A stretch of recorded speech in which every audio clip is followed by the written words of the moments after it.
امریکہ میں corona virus سے پہلی اموات ریاست واشنگٹن کے شہر کرکلینڈ میں قائم ایک nursing home life care centre میں ہوئی۔ اب تک اس ریاست میں 20 افراد کا انتقال ہو چکا ہے، جن میں بیشتر کرکلینڈ کے اسی مرکز میں مقیم تھے۔ وینیسا فیلپس کے لیے یہ دل دہلا دینے والا وقت ہے، جن کی 90 سالہ والدہ لائف کیئر سینٹر میں موجود ہیں۔ اس مرکز کو باہر والوں کے لیے بند کیے جانے کے بعد سے وہ اپنی والدہ سے نہیں مل سکیں۔ So she's feeling claustrophobic, depressed, stressed. وہ اداسی، محصوری کا خوف اور ذہنی دباؤ محسوس کر رہی ہیں۔ پچھلے ہفتے سے ان پر عملے کا اور مجھ سے نہ مل پانے کا دباؤ بھی رہا ہے۔ یہ صورتحال صحت کے ماہرین کے لیے فکر کا باعث ہے۔ جیسے جیسے کیسز کی تعداد میں اضافہ ہو رہا ہے، ماہرین کی تشویش بڑھ رہی ہے کہ یہ وائرس ملک بھر میں بزرگوں کے رہائشی مراکز میں نہ پھیل جائے۔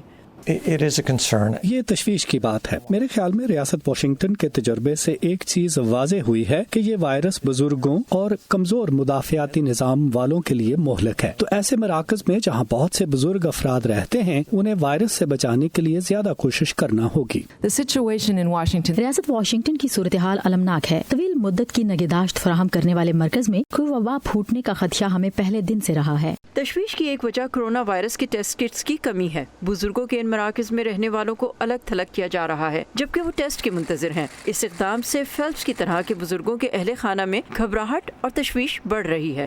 If emergencies happen like this, اس قسم کی ہنگامی صورتحال کے لیے ان مراکز کو تیار رہنا چاہیے۔ وائرس میں مبتلا افراد کو اور اس سے بچے ہوئے افراد کو الگ کریں، سب کا ٹیسٹ کریں۔ 7 روز میں میرا دوبارہ ٹیسٹ کیا جائے گا، لیکن میری والدہ کا ایک بار بھی ٹیسٹ نہیں کیا گیا۔ یہ ناقابل قبول رویہ ہے۔